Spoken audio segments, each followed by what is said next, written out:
The frigid winter wind howled across the vast Montana plains as Vanessa Harker clutched her 6-month-old daughter against her chest, trying desperately to shield the infant from the biting cold.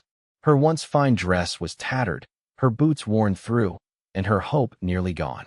All she had left was baby Emma, a crumpled letter promising a home with her brother's friend, and the desperate prayer that the man would honor words written by a dead soldier. The year was 1876, and the promise of a new life in the West had turned into a nightmare for Vanessa. Her husband had been killed at Little Bighorn just weeks after their daughter was born, leaving her alone in a world that offered little mercy to widows. When the bank took their small home back east, she had sold everything she owned for train tickets west. Following the only thread of hope, she had a letter from her brother's fellow soldier. "Just a little further, Emma," she whispered, her breath forming clouds in the cold air. "We'll find him soon." The last of her money had gone to the stagecoach driver who had dropped her at the crossroads 5 miles back, pointing vaguely toward a ranch that supposedly belonged to one Matthew Turner. The snow had started falling harder since then, and Vanessa feared they would both freeze before finding shelter. When she finally spotted smoke rising from a chimney in the distance, she nearly wept with relief. Summoning her last reserves of strength, Vanessa trudged forward, each step an effort through the deepening snow. As she approached the modest but well-built ranch house, she could see a barn and corral signs of a prosperous cattle operation. A tall man emerged from the barn, leading a chestnut horse. He stopped when he spotted her, hand moving instinctively to his hip where a revolver was holstered. In these parts, strangers weren't always welcome. "Who goes there?" he called out, his voice carrying across the yard. "Vanessa Harker," she answered, her voice trembling from cold and fear. "I'm looking for Matthew Turner." The man approached cautiously, and as he drew closer, Vanessa could see he was perhaps 30, with a weathered face and eyes the color of a summer sky. He wore a sheepskin coat, a wide-brimmed hat, and the practical clothes of a working rancher. "I'm Matthew Turner," he said, studying her with suspicion that turned to concern as he noted the baby in her arms. "What brings you to my land, madam, especially in this weather?" With shaking hands, Vanessa pulled the letter from her pocket. "My brother, James Harker, served with you. Before he died, he wrote me that if I ever needed help, I should find you." She held out the crumpled paper. "I have nowhere else to go." Matthew took the letter, recognition flashing in his eyes. He opened it, scanning the familiar handwriting of his fallen friend. James had saved his life at Shiloh years ago, a debt he could never repay. Now his friend's sister stood before him, half frozen with a baby in her arms. "James was a good man," Matthew said quietly, folding the letter and handing it back. His eyes moved from Vanessa to the bundle in her arms. "Your child?"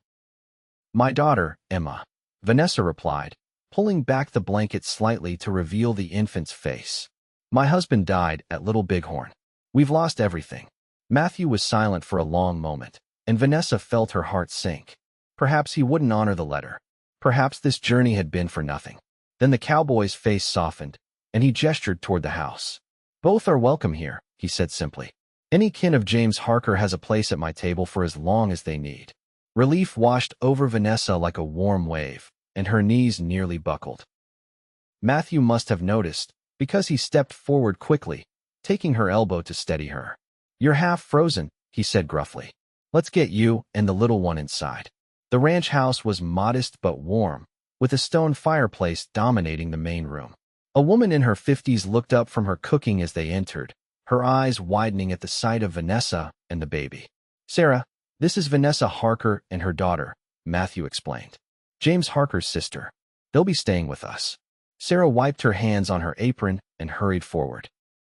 "Lord have mercy, child, you're frozen through.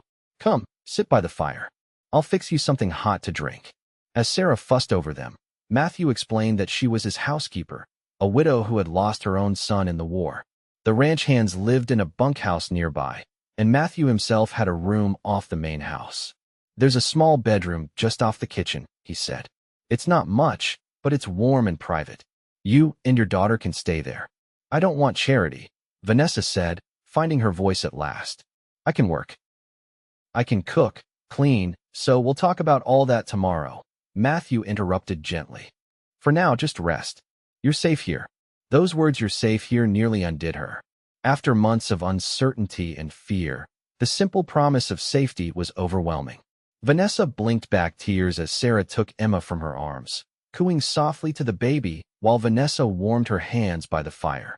That night, lying in a real bed for the first time in weeks, with Emma sleeping peacefully beside her, Vanessa allowed herself to hope. Perhaps this place could become a home, at least until she could find a way to support herself and her daughter.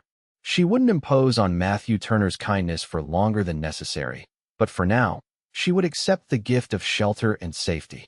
She couldn't know that Matthew lay awake in his own room, remembering James Harker's unwavering loyalty and thinking of the promise he had made to look after his friend's family if anything happened to him. He hadn't expected that promise to materialize as a beautiful young widow and her infant daughter, but Matthew Turner was a man of his word. They would have a home here for as long as they needed. What neither of them realized was how quickly that arrangement would change everything. The next morning, Vanessa woke to the smell of coffee and the sound of voices in the kitchen. For a moment, she was disoriented, then remembered where she was. Emma was still sleeping, her tiny fist curled against her cheek. Vanessa dressed quickly in her worn traveling dress, the only one she had left, and tried to make herself presentable before venturing out to face her hosts. Sarah was at the stove, cooking flapjacks, while Matthew sat at the table reading a newspaper. Both looked up when she entered. "Good morning," Matthew said, rising politely. "Did you sleep well?" "Better than I have in months," Vanessa admitted. "Thank you." Sarah bustled over, pressing a cup of coffee into her hands. "Sit down, child. You need to put some meat on those bones. I've never seen anyone so thin who wasn't sick." Vanessa smiled weakly. Food had been scarce in the weeks before she left, and on the journey west, she had often gone without to save money. "Emma will be waking soon. She'll be hungry. I've some fresh milk from our cow," Sarah said. "Does she take it well?" "Yes, thank you. I haven't always had enough to feed her properly." Matthew frowned at this, but said nothing, simply watching as Sarah piled a plate with flapjacks and bacon and set it before Vanessa. The food smelled wonderful, and Vanessa realized how hungry she truly was. As they ate, Matthew explained more about the ranch. "It's not the biggest spread in the territory, but it's growing. I've got about 500 head of cattle and 8 good men working for me. We do all right." "It seems very successful," Vanessa said. Matthew shrugged. "Your brother helped me buy this place, you know? After the war, when I had nothing but nightmares and the clothes on my back, James loaned me the money for my first herd. Said he believed in me. I paid him back, but I never forgot what he did." Vanessa felt a pang of grief. "James never told me that. He wouldn't have.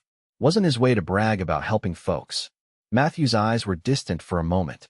"I owe him everything I have. So you staying here, it's no charity. It's just settling accounts."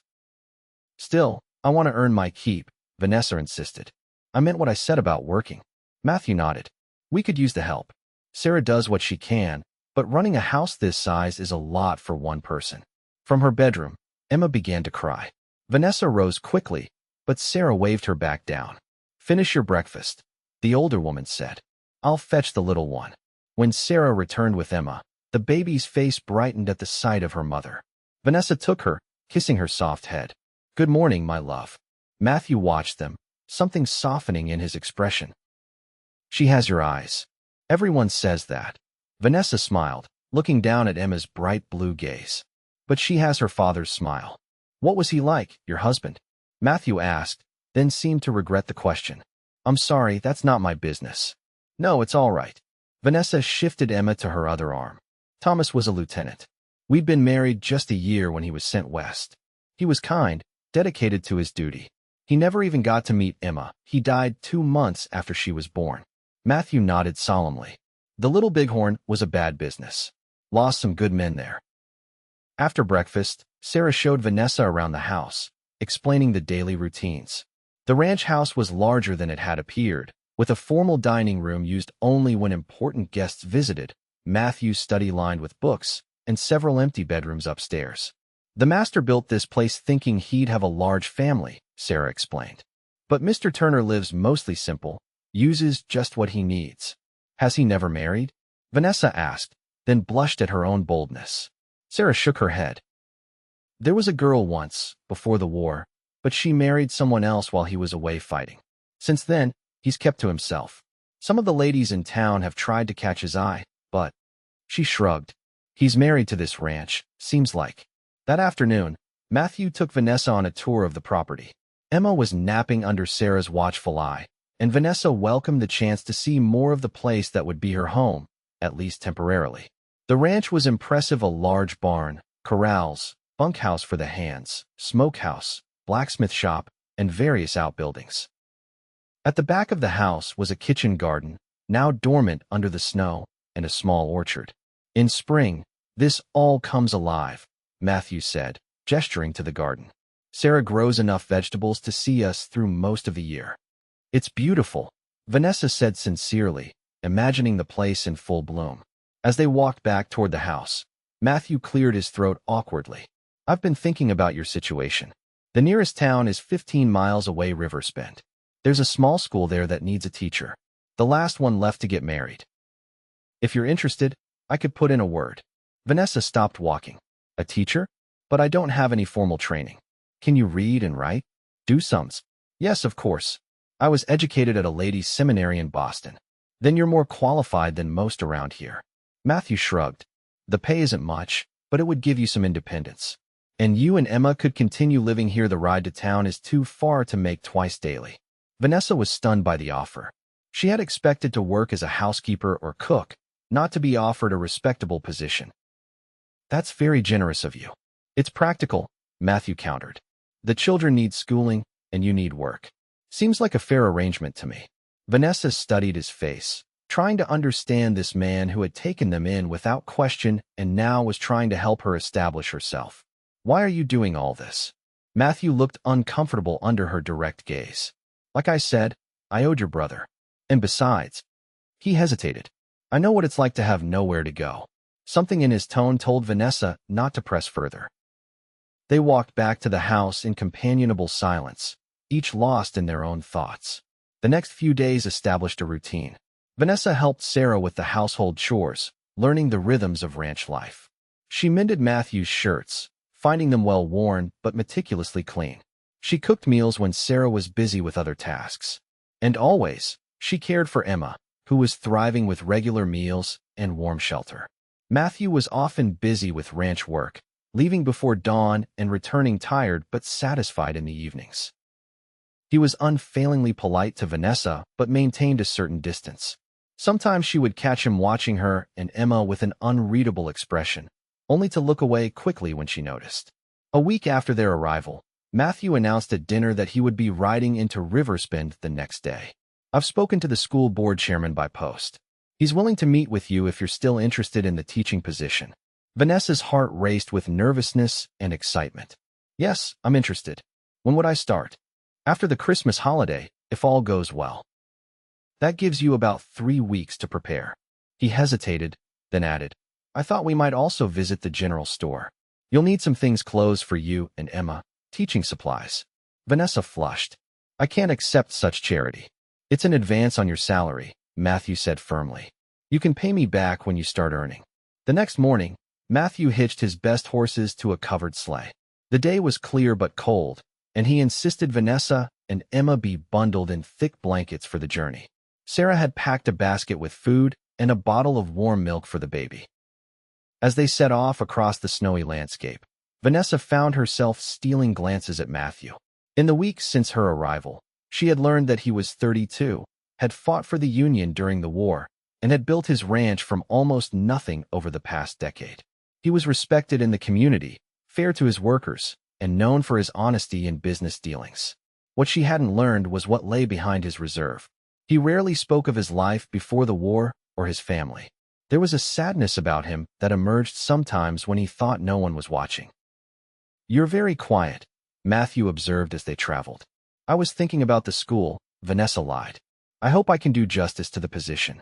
You'll do fine. The expectations aren't what they would be back east. Most of the children just need to learn enough to get by in life. Every child deserves more than just enough, Vanessa said with unexpected passion. Education is what lifts us up, gives us choices. Matthew looked at her with new respect. You sound like you mean that. I do. My father was a professor. He believed that knowledge was the greatest gift one could give. What did he teach? Literature at Harvard. My mother died when I was young, and he raised James and me alone. Our house was filled with books. Vanessa smiled at the memory. He passed away just before the war. James joined up right after the funeral. I'm sorry, Matthew said. It sounds like you had a good upbringing, though. We did. Father would have been disappointed that I married a soldier instead of pursuing higher education, but Thomas was persuasive. She laughed softly. And I was young and in love. Do you regret it? Matthew asked, his eyes on the road. Vanessa looked down at Emma, sleeping peacefully in her arms. How could I? She's the best thing that ever happened to me. They reached Riverspend by mid-morning. It was a small but growing town, a main street lined with businesses, a church, and scattered houses. The school was a one-room building at the edge of town, currently empty for the holiday break. The school board chairman, Mr. Peterson, met them there. He was a heavy-set man with a bushy beard and kind eyes. After asking Vanessa a few questions about her education and experience, he offered her the position on the spot. We're desperate for a teacher, truth be told, he admitted. The children have been running wild since Miss Collins left. Can you start January 5th? Yes, sir. Vanessa agreed, hardly believing her good fortune. The salary was modest, but combined with room and board at Matthew's ranch, it would allow her to save money and eventually establish a home for herself and Emma. Afterward, Matthew took her to the general store, where the proprietor's wife helped her select fabric for new dresses, ready-made undergarments, and clothes for Emma. Matthew also insisted on buying her a warm coat, boots, and gloves. You can't teach if you freeze to death getting to school, he said practically when she protested. Their last stop was the small restaurant on Main Street for a hot meal before the journey home. As they entered, Vanessa was aware of curious glances. A woman at a nearby table whispered something to her companion, eyes darting between Matthew and Vanessa. People are staring, Vanessa murmured as they were seated. Small town, Matthew replied with a shrug. They're curious about the new schoolteacher. And they're not used to seeing me with a woman. Will this cause trouble for you? Let them talk, he said dismissively. I don't answer to gossips. They were halfway through their meal when a well-dressed woman approached their table, her smile not quite reaching her eyes. Matthew Turner, how nice to see you in town, she said, her voice syrupy sweet. Won't you introduce me to your friend? Matthew stood politely. Mrs. Blackwell, this is Miss Vanessa Harker. She'll be taking over as schoolteacher after the new year. Miss Harker, this is Victoria Blackwell, wife of the bank president. Victoria's eyes narrowed slightly at Matthew's formality. How lovely. And the child? My daughter, Emma, Vanessa said, instinctively holding the baby closer. I see. Well, welcome to Riverspend. Victoria's smile became even more forced.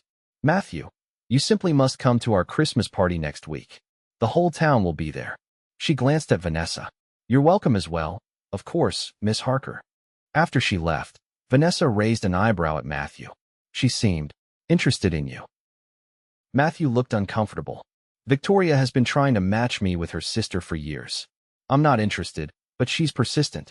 And wealthy, I imagine.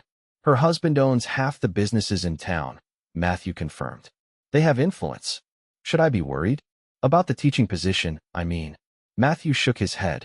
The school board makes those decisions, not the Blackwells. Though it wouldn't hurt to attend that party, let people meet you before you start teaching their children. On the ride home, snow began to fall again, large flakes that collected on their blankets and the horses' manes. The temperature dropped quickly, and Matthew urged the horses to a faster pace. Storm's coming in faster than I expected, he said, frowning at the darkening sky. We need to get home before it hits properly. Vanessa held Emma close, worry creeping in. The vast, empty landscape suddenly seemed threatening. How much farther? About 5 miles. We'll make it, but it'll be close. The wind picked up, driving the snow sideways. Visibility decreased rapidly, and Matthew had to slow the horses to avoid missing the trail. Vanessa could see the tension in his shoulders, the tight grip he maintained on the reins. There, he said suddenly, pointing to a shadowy structure barely visible through the snow. That's the old Anderson place. It's abandoned, but the barn is still sound.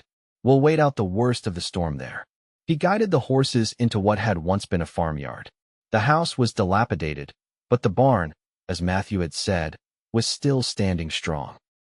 He drove the sleigh inside, where they were immediately sheltered from the wind and snow. "We're lucky," he said as he climbed down and began unhitching the horses. "Another mile, and we'd have been caught in the open." Vanessa carefully climbed down, cradling Emma, who had begun to fuss. "How long do you think we'll need to stay?" "Hard to say. These storms can blow themselves out in an hour or last all night." Matthew led the horses to empty stalls and began rubbing them down. "There's hay here still. The place hasn't been abandoned long." The barn was cold but dry. Matthew found an old lantern that still had oil and lit it, casting a warm glow over their temporary shelter. He then spread one of the sleigh blankets on a pile of hay, creating a makeshift bed. "You and Emma can rest there," he said. "I'll keep watch." Vanessa settled on the blanket, grateful for the relative comfort. Emma had begun to cry in earnest, hungry and upset by the strange surroundings. Vanessa fed her from the bottle Sarah had packed, then tried to soothe her to sleep. Matthew kept his distance, tending to the horses and checking the barn doors to ensure they were secure against the wind. When Emma finally drifted off, Vanessa looked up to find him watching them, his expression unguarded for once. "She's a good baby," he said softly. "Most of the time," Vanessa smiled, "though she has her moments." Matthew hesitated, then came to sit on a hay bale near them. "You're good with her." "Patient. She's all I have left," Vanessa said simply. "When Thomas died, there were days I didn't think I could go on. But then I'd look at Emma, and I knew I had to keep fighting." "You're stronger than you look," Matthew observed. "Necessity makes us strong." Vanessa adjusted the blanket around Emma. "What about you? What keeps you fighting?" Matthew was quiet for so long that Vanessa thought he wouldn't answer. Finally, he said, "The promise of tomorrow, I suppose. The idea that if I work hard enough, build something solid enough, the past won't matter so much." "What happened to you?" Vanessa asked gently. "Before the war, I mean." Matthew stared at the lantern flame. "I had a family once. Parents, 2 younger sisters. We had a farm in Ohio. Not much, but it was ours." His voice grew distant. "When the war came, I enlisted. Thought it was my duty. My father was too old to fight, but he managed the farm. Then, in '63, while I was with your brother at Gettysburg, raiders came through our county. Confederate sympathizers." He fell silent again, and Vanessa waited, sensing the weight of what was coming. "They burned everything. Killed my father when he tried to stop them. My mother and sisters." He swallowed hard. "They didn't survive either." "Matthew, I'm so sorry," Vanessa whispered, horrified. "I didn't know until I got a letter months later. By then, there was nothing left to go home to. So I stayed in the army until the war ended, then came west with your brother. He was the only family I had left." Vanessa understood now the sadness she had sensed in him, the distance he maintained. "That's why you took us in, isn't it? Not just because of your promise to James, but because you know what it's like to lose everything." Matthew nodded slowly. "When I saw you standing there in the snow, holding that baby, it reminded me that some things are worth saving." The confession hung in the air between them, more intimate than anything they had shared before. Vanessa felt a connection forming, a recognition of shared loss and resilience. Outside, the wind howled, but inside the barn, a fragile warmth had begun to grow. The storm raged through the night, forcing them to remain in the barn until morning. Matthew insisted that Vanessa and Emma take the makeshift bed, while he dozed sitting up against a stall door. By dawn, the snow had stopped, though drifts had piled high against the barn. They arrived back at the ranch to find Sarah frantic with worry. "I was about to send the hands out looking for you," she exclaimed, rushing to help Vanessa with Emma. "We sheltered at the old Anderson place," Matthew explained. "The storm came on too fast." Sarah gave him a sharp look, then glanced at Vanessa. "Well, you're home safe now. That's what matters." The following days brought a shift in Matthew and Vanessa's relationship. The shared confidences during the storm had broken down some of the barriers between them. Matthew began inviting Vanessa to join him in the evenings, reading by the fire after Emma was asleep. Sometimes they talked about books, about the ranch, about their pasts. Other times they simply enjoyed the comfortable silence. As Christmas approached, the entire household busied itself with preparations. Sarah baked constantly, filling the house with delicious smells. Matthew and his men cut a tall pine from the woodlot and set it up in the main room, where Vanessa and Sarah decorated it with handmade ornaments and candles. I haven't celebrated Christmas properly in years, Matthew admitted as he watched Vanessa hang a paper star on the tree. Didn't seem worth the effort just for myself. Every Christmas deserves to be celebrated, Vanessa said. Especially this one, Emma's first. The baby was thriving, growing stronger every day. She had begun to sit up on her own and was fascinated by everything around her, especially Matthew's deep voice. Whenever he entered a room, Emma would turn toward the sound, her face lighting up. She likes you, Vanessa observed one evening as Emma reached for Matthew from her mother's lap. Probably just curious about my beard, he said, but he looked pleased. Almost without realizing it, they had begun to function as a family unit. Matthew would hold Emma while Vanessa prepared for her teaching position. Vanessa would have coffee waiting when Matthew came in from his morning chores. They fell into step with each other's rhythms naturally, as though they had known each other for years rather than weeks. Sarah watched this development with knowing eyes, but said nothing, simply adjusting her own routines to accommodate the changing household dynamic. The night of the Blackwells' Christmas party arrived, and Vanessa found herself unaccountably nervous as she dressed in her new gown, a deep blue wool that complemented her eyes. Sarah had offered to stay with Emma, insisting that Vanessa needed an evening out. When she emerged from her room, Matthew was waiting in the main room, dressed in his best suit. He stared at her for a long moment before speaking. "You look beautiful," he said simply. Vanessa blushed. "Thank you. You look quite handsome yourself." The ride to town was pleasant, the night clear and cold with stars blazing overhead. Matthew had been quiet since they left the ranch, seemingly lost in thought. "Are you worried about something?" Vanessa asked finally. Matthew glanced at her. "Just thinking about how things change. A month ago, I was preparing for another solitary winter. Now I'm escorting the new schoolteacher to the biggest social event of the season. Do you regret taking us in?" "Not for a moment," he said firmly. The Blackwell mansion was the largest home in Riversbend, built to showcase the banker's wealth and influence. Lights blazed from every window, and the sounds of music and laughter spilled out into the night. Inside, the rooms were crowded with the town's leading citizens, all dressed in their finest. Vanessa felt eyes on her as Matthew led her through the gathering, making introductions. She met the parents of many of her future students, the minister and his wife, the doctor, and various merchants. Victoria Blackwell was the consummate hostess, moving gracefully among her guests. She greeted Vanessa with the same insincere warmth as before, her eyes lingering on Matthew's hand at the small of Vanessa's back. "How domestic you two look," she remarked. "And where is your little one tonight, Miss Harker?" "Emma is at home with Sarah," Matthew answered before Vanessa could respond. "It's past her bedtime." "How considerate of you to think of the child's needs," Victoria said sweetly. "Matthew, you simply must meet my sister Clara. She's just returned from Denver and is dying to see you again." Before Matthew could protest, Victoria had whisked him away, leaving Vanessa alone. She made her way to the refreshment table, where she was soon joined by the minister's wife, a kind-faced woman named Mrs. Bennett. "Don't let Victoria bother you," Mrs. Bennett said in a low voice. "She's been trying to match Matthew with her sister for years." "We're not," Vanessa began. Mrs. Bennett smiled knowingly. "Perhaps not yet, but I've known Matthew Turner for 10 years, and I've never seen him look at anyone the way he looks at you." Across the room, Matthew was engaged in conversation with a petite blonde woman who kept touching his arm and laughing. Victoria stood nearby, looking pleased with herself.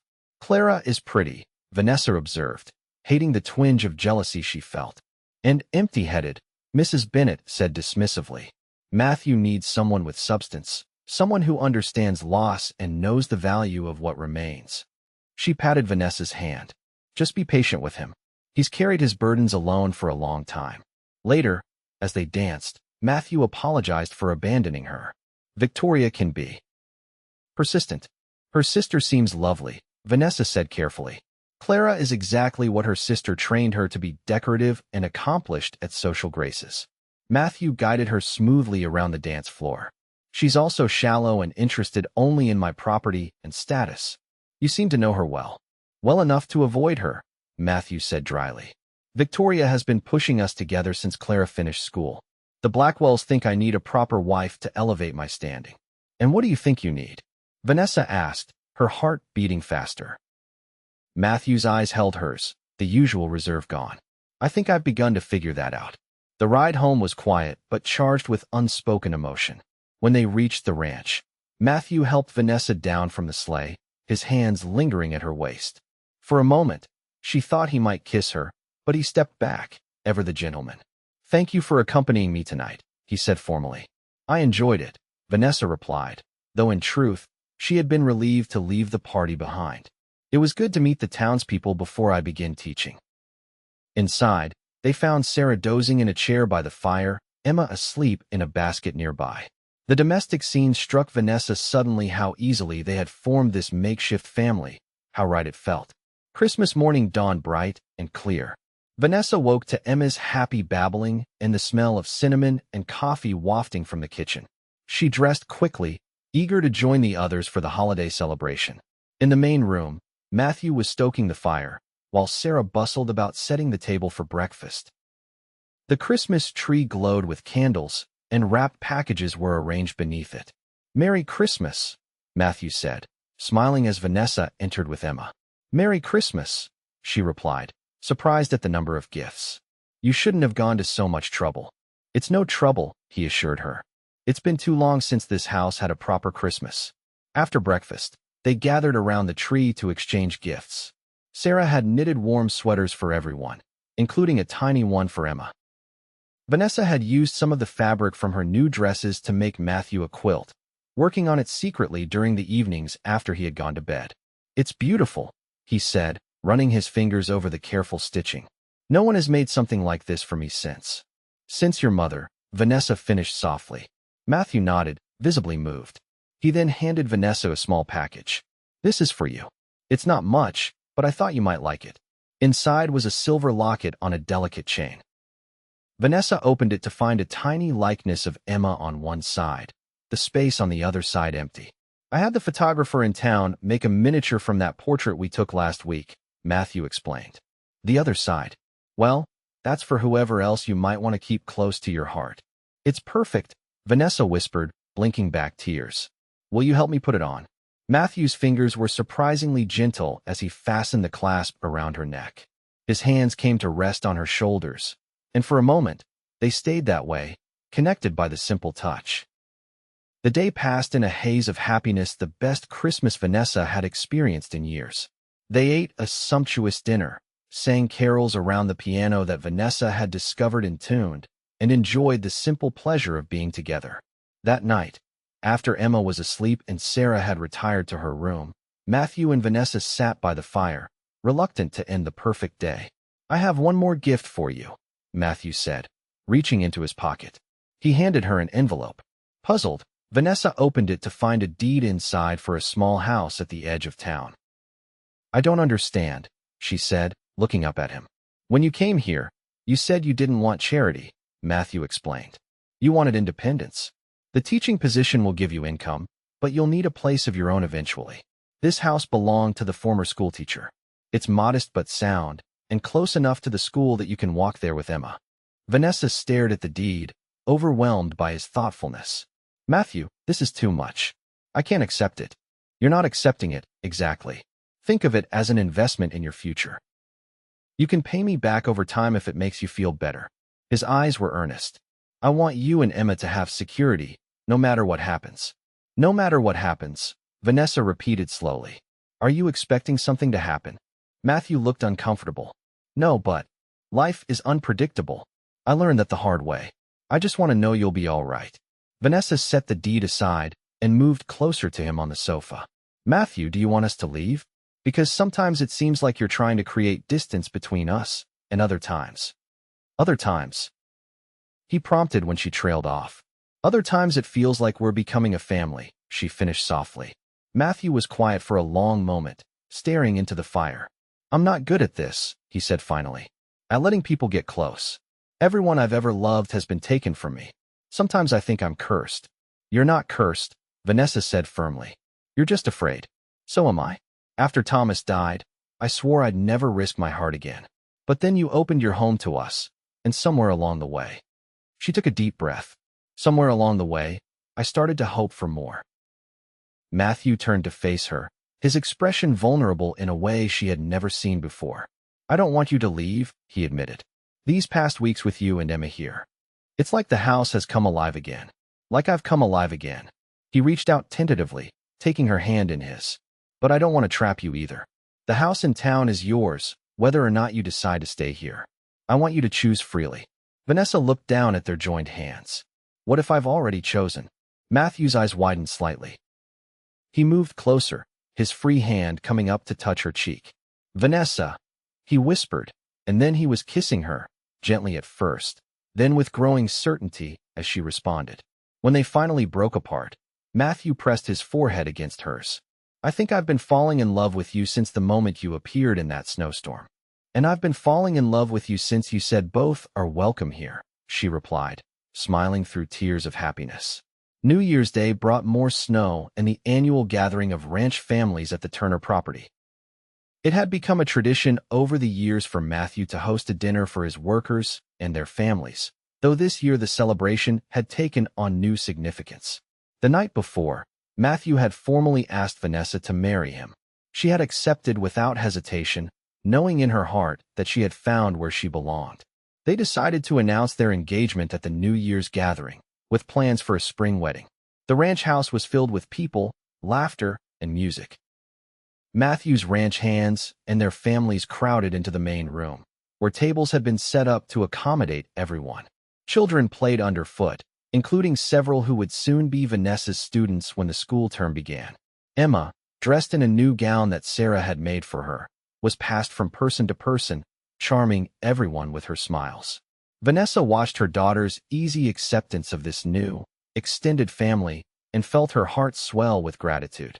Sarah had outdone herself with the feast, cooking for days to prepare enough food for the crowd. As they sat down to eat, Matthew stood at the head of the table, calling for attention. Before we begin, I have an announcement to make, he said, his voice carrying across the room. Conversations died away as everyone turned to listen. Most of you know that Miss Harker and her daughter came to us just before Christmas, and that she'll be taking over as the town's schoolteacher. There were nods around the table. Matthew reached for Vanessa's hand, drawing her to stand beside him. What you don't know is that Miss Harker has agreed to become Mrs. Turner this spring, he continued, his face breaking into a rare, unguarded smile. And that little Emma will become my daughter in every way that matters. A cheer went up from the gathered crowd. Glasses were raised in toast, and congratulations called from all sides. Vanessa found herself enveloped in hugs from the ranch wives, who had already accepted her as one of their own. As the meal progressed, Vanessa observed Matthew interacting with his men and their families. He knew every worker's name, asked after absent relatives, praised new babies, and listened with genuine interest to stories of Christmas celebrations. She saw the respect in their eyes when they looked at him, the easy camaraderie that spoke of fair treatment and mutual regard. This was the man she had chosen, not just kind to her and Emma, but decent to everyone around him. A man who had suffered great loss but hadn't allowed it to harden his heart completely. Later that evening, after the guests had departed and Emma was tucked into her cradle, Matthew and Vanessa stood on the porch, watching the stars emerge in the clear night sky. Happy? Matthew asked, his arm around her waist. More than I ever thought possible, Vanessa admitted, leaning into his embrace. When I arrived here, I had nothing but Emma and a letter of promise. Now I have a home, a purpose, and you. You had courage, Matthew corrected her. That's what brought you here in the first place. I just had the good sense to recognize what was standing in front of me. Vanessa turned to face him. Do you ever think about how different things might have been? If I hadn't had James's letter, if you hadn't honored his request. I try not to dwell on might have beens, Matthew said. But I do thank God every day that you found your way here. He kissed her gently. Your brother saved my life once during the war. Now his sister has saved it again, in a different way. The school term began the following week. Despite her nerves, Vanessa found she had a natural aptitude for teaching. Her 20 students ranged in age from 6 to 16, with varying levels of previous education. Some could barely write their names, while others had mastered basic arithmetic and reading. Vanessa developed a system to work with each child at their level, challenging the advanced students while patiently guiding those who struggled. Matthew had arranged for one of the ranch hands to drive her to and from school each day, with Emma accompanying her. The children adored the baby, taking turns holding her during their lunch break. As the weather improved, Vanessa sometimes walked the mile home, pushing Emma in the carriage Matthew had bought for her, enjoying the exercise and fresh air after a day in the schoolhouse. Wedding preparations progressed steadily. Vanessa ordered fabric for a proper wedding gown, and Sarah and several of the ranch wives helped with the sewing. The ceremony would take place in the town church in April, when the wildflowers were in bloom. Victoria Blackwell made her disapproval clear, snubbing Vanessa when they met in town and spreading rumors that Matthew was marrying her out of pity. But the people who mattered, the families whose children Vanessa taught, the ranch community, and the minister and his wife all expressed genuine happiness for the couple. As winter gave way to spring, the ranch came alive just as Matthew had promised. The snow melted, revealing tender green shoots in the kitchen garden. Calves were born, filling the pastures with new life. The orchard burst into delicate pink and white blossoms, promising fruit in the summer to come. Emma began to crawl, exploring her expanding world with determination. She called Vanessa Mama and, to Matthew's delight, began attempting something that sounded like Pa when he entered the room. "She's not even my child yet, and already she knows," he marveled one evening as Emma reached for him from the floor. "She's known from the beginning," Vanessa said. "Children have a sense about these things." The wedding day dawned clear and mild, with just enough breeze to carry the scent of wildflowers through the open church windows. Vanessa wore a gown of ivory silk, her hair arranged in soft curls beneath a veil that had once belonged to Matthew's mother, a treasure he had kept safe all these years. Emma, now nearly a year old, was dressed in a matching ivory dress, clutched securely in Sarah's arms as she watched her mother walk down the aisle to where Matthew waited, his face radiant with love and promise. The ceremony was simple but deeply meaningful. Matthew and Vanessa exchanged vows they had written themselves, promising to honor the past while building a future together. When the minister pronounced them husband and wife, a cheer went up from the gathered community that had embraced them both. At the celebration afterward, held at the ranch, Matthew surprised Vanessa with another gift, papers formally adopting Emma as his own daughter. "I want her to have my name," he explained. "I want everyone to know that she's mine, just as much as she's yours." Vanessa, overcome with emotion, could only nod as tears of joy streamed down her face. That night, after the guests had gone and they were alone for the first time as husband and wife, Matthew took Vanessa's hand and led her to the master bedroom, now their bedroom. Emma was sleeping peacefully in her own room nearby, with Sarah keeping watch. "When I built this house," Matthew said, "I imagined it filled with family, children, laughter, love. Then everything changed, and for years it was just a place to sleep, to escape the memories. You and Emma brought the dream back to life. And now we'll build new dreams together," Vanessa promised. In the quiet darkness, they sealed that promise with whispered words of love and tender touches, finding in each other the healing and hope they had both been seeking. Epilogue: 5 years later, Vanessa Turner stood on the porch of the ranch house, watching as Matthew taught their 4-year-old son, James, to ride his first pony. Emma, now 6 and starting school, sat proudly on her own horse nearby, already an accomplished rider under her father's tutelage. The years had been kind to them. The ranch had prospered, expanding to become one of the largest operations in the territory. Vanessa still taught at the school, having hired an assistant to help with the growing number of students. The little house in town that Matthew had bought for her now served as the teacher's residence for the assistant. Sarah remained with them, though she had retired from most household duties, serving now as a beloved grandmother figure to the children. She sat in her rocking chair on the porch, knitting a blanket for the new baby Vanessa was expecting in the fall.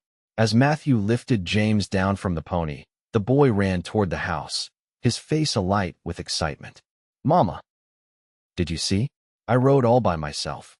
"I saw," Vanessa assured him, bending carefully to hug him despite her growing belly. "You were very brave." Emma trotted her horse to the hitching post, dismounting with the ease of long practice.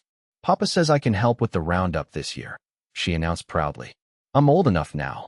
Matthew followed more slowly, his face weathered from years of working outdoors, but his eyes still bright, with the same intensity that had first drawn Vanessa to him. Only the first day, he clarified, and only if your mother agrees. Vanessa laughed. We'll see. For now, everyone inside to wash up for dinner. As the children raced into the house, Matthew came to stand beside her, his arms slipping around her waist. Happy? He asked, just as he had on that New Year's Eve when they'd first become engaged. Vanessa leaned into him, thinking of how far they had come from that snowy day when she had stood before him with nothing but a baby in her arms and a letter of promise.